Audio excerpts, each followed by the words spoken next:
Now, I have had several people beg me to do a video on the Sidewinder since the game came out. And here's what I can tell you. The weapon is not very good. It is a very high damage and slow firing weapon, so I guess in certain situations it's going to be better than others.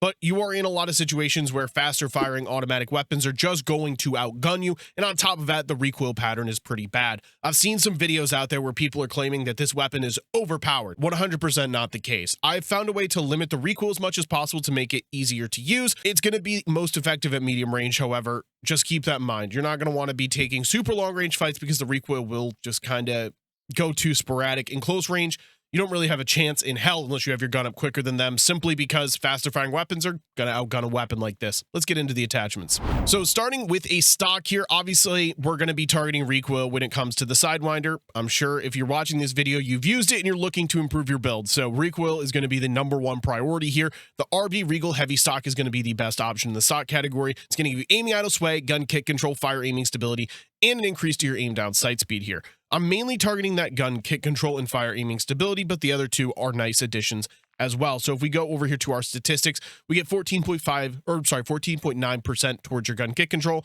5.4% towards the horizontal recoil control, and 7.3% towards the vertical recoil control. Now for a rear grip, a 100% necessary attachment is the RB Borealis grip. It's going to give you fire aiming stability, gun kick control, and recoil control at the sacrifice of some aiming idle sway, which isn't honestly too big of a deal, simply because we just kind of made up for that with the stock there. It's a pretty steady weapon overall nonetheless. Looking at these statistics here, -14% towards your recoil control, gun kick control. Then we have 10.6% towards the horizontal recoil control and 11.2% towards the vertical recoil control. Now for an underbarrel, I have the Bruin Pivot vertical grip. This is going to give you the largest increase to your vertical recoil along with gun kick control. It is going to slow down the weapon though, which isn't that big of a deal. It's not a fast-paced weapon. You shouldn't be going head-on into gunfights with this thing. So that vertical grip, we're going to look at these statistics here. It's going to give you -16.2% towards the gun kick control and -13.3% towards the vertical recoil control. Now for a muzzle, it is going to be a Modern Warfare 2 option in the Tempest GH50, and that's just simple. This gives you the most bang for your buck. You are sacrificing aim down sight speed once again, but unfortunately, that's a trade-off you're going to have to make when you have this weapon. You can see with our values here, -26.9% towards your gun kick control, -10% towards your horizontal recoil control, and -27% towards your vertical recoil control. It makes sense, right? Yes, you are unfortunately having to sacrifice 14.8% of the aim down sight speed, but if you want this weapon and you want to be successful with it, you are going to have to make trade-offs like that one. And our final attachment is a barrel with the Tempest Predator Precision Barrel, giving you an increase to bullet velocity, recoil control, gun kick control, and aiming idle sway. So I don't really feel the need to increase the damage range on a weapon like this, and it's quite simple. You're not taking 40-meter fights. You're not really going to be that successful with it. Yeah, there's situations where you could possibly win that fight, but other weapons are just going to be easier to use. So the damage range overall really isn't that awful. I would say it's in the range that it needs to be. So fun fact, it does increase your damage range by 12.5%, which isn't all that crazy. It's not too much, but it's going to bring it up to 21.4 meters for your effective damage range, which is about the range. I would say the 20 to 30 meter range is where you're going to be wanting to use it. And then the minimum damage range is 41.4, meaning it's going to take a consistent amount of bullets after 41 meters to get a kill. Bullet velocities increase as well, but that's not really why I'm targeting it. The biggest reason I chose it is for that extra recoil control, where it's saying of 12.7% towards your gun kick control, -14.7% towards the horizontal recoil control, and -14.3% towards the vertical recoil control. So here's all of your attachments on the screen if you guys wanted to pause and copy that down. I know I'm going to get some questions about people asking me why I'm not running an optic, and I'm going to show you exactly why right now. I find that the visual recoil when it comes to an optic is just far too hard to control. So I'm going to quickly go to the firing range here, and you guys can see what I'm talking about. So when you have the iron sight, it's just the typical MCW iron sight. You can see it looks pretty steady, right? When you get to longer ranges, like I had stated, it does get a bit harder. So what I'm going to do here is I'm going to take off the least amount of recoil control, which is going to be the stock there. We're going to chuck on just the slate reflector, and you can see that it has a much more bouncy attitude towards it. Like it's just kind of, see, it's just a little harder to control in my opinion. And I think you're just going to have more success using the iron sights there. So here is the rest of the loadout if you guys are curious about it and wanted to copy it down. I want you guys to go down in the comment section and let me know what you're thinking about the Sidewinder. I 100% think it needs a buff, and I feel like a lot of you are going to be in agreement with me. I don't exactly know how they can buff it, whether it would just be simply recoil control, because if they raise the fire rate, it's not really going to benefit what this weapon is good at. I think you just need to lower the recoil, and I think it could be a very good like medium and long range option just because of the high damage values. But again, go down to the comment section, let me know, how do you think exactly they should buff this thing, or if it deserves a buff at all. Make sure you hit the like and subscribe button. As always, let's get into the gameplay. Hope you guys enjoy.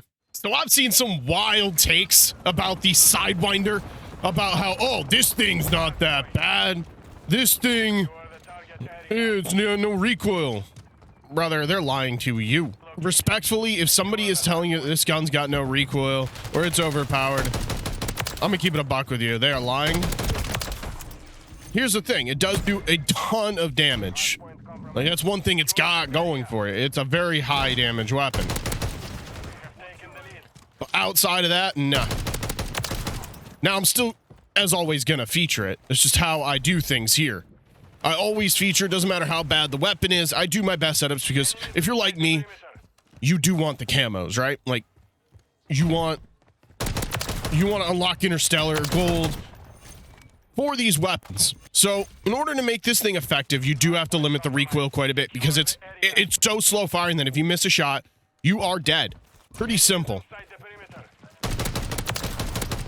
Unless you're like me and you like to flank. If you can find a way to flank, then yeah, you're gonna be all right.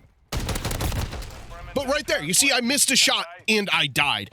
So in order for me to actually showcase this properly, you can't expect much. People are out here getting nukes with it and stuff. I don't know how.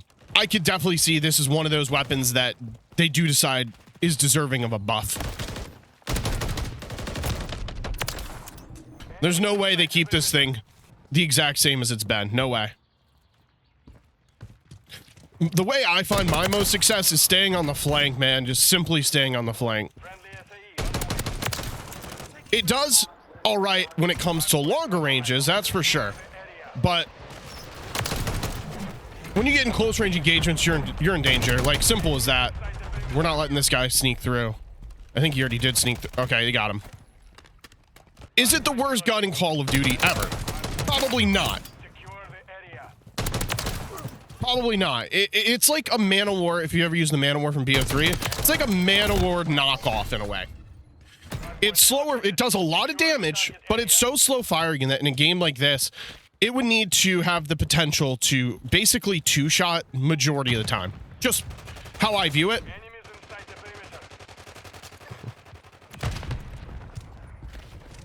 And I did get a streak here, so I can't...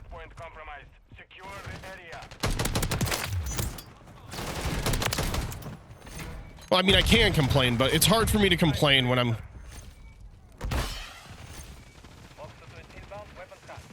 I am using a weapon like this one is what I was about to say. It's hard for me to complain that way. I did get a streak here, so... Dude, I can't see a dang thing. Oh. Yeah, I can't see a dang thing. And I'm trying to play aggressive in a hill with it. But we're up to 20 kills with this Sidewinder here. I don't know how people are out here claiming this thing is overpowered. There's no way you can claim it's overpowered. I have to try so hard. This is a weapon that takes me so much time to actually attempt to record with because of, I'm not going to say because of how bad it is, but because of how hard you have to try to do well with it. Now, good thing I know the spawns pretty well on this map. That is a big factor.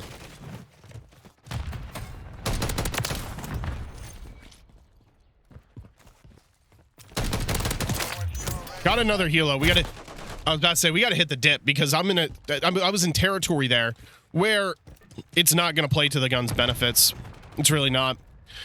One thing that the weapon does have going for it is its damage range. Like, probably the best damage range in the game.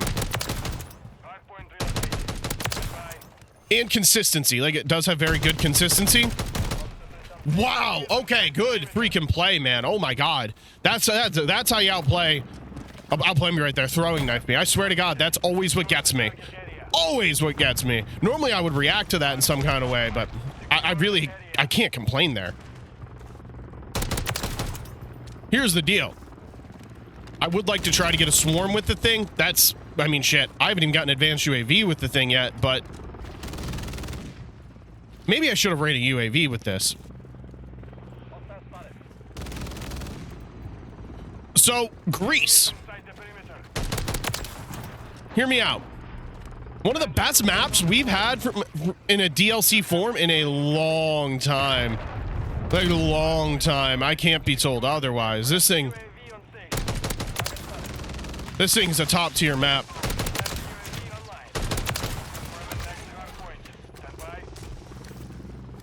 100% a top tier DLC map that we've received in a long time.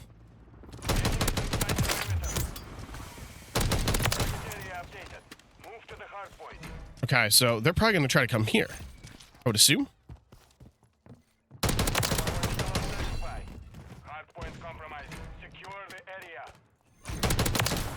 Another one. He didn't see me. Oh my god. Advanced UAV. Okay, this is our opportunity if we want a swarm. Let's go this way.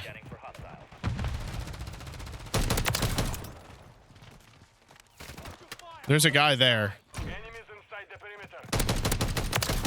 I need one kill. Holy smokes, we got it, baby.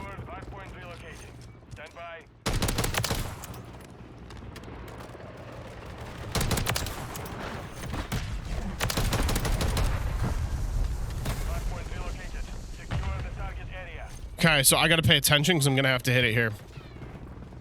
But at the same time, I don't want the game to end, but we're just gonna have to hit it. No choice.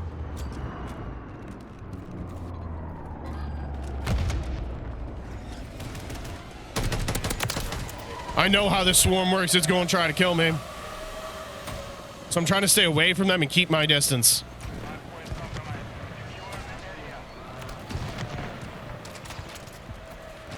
Let's go over here.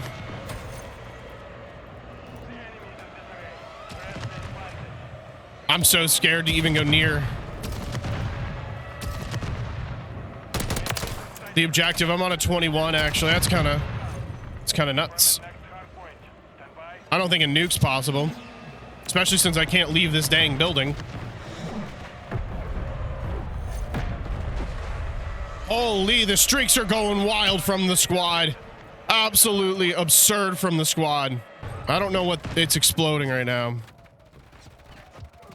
Yeah, the team just ran through them. We have 62 kills with the Sidewinder. I can't complain. UAV, okay. You gonna come this way? Or did you just stop playing? You had enough? You had enough. Yeah, nuke's not gonna happen. It is what it is. I'm surprised I was able to do this well. I mean, this is a weapon, seriously, that I spend so much time trying to get videos with.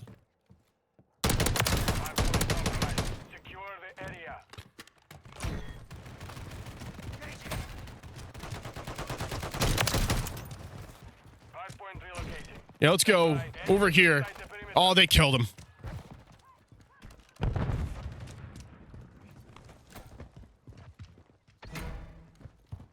They were able to kill him off. This stinks, dude.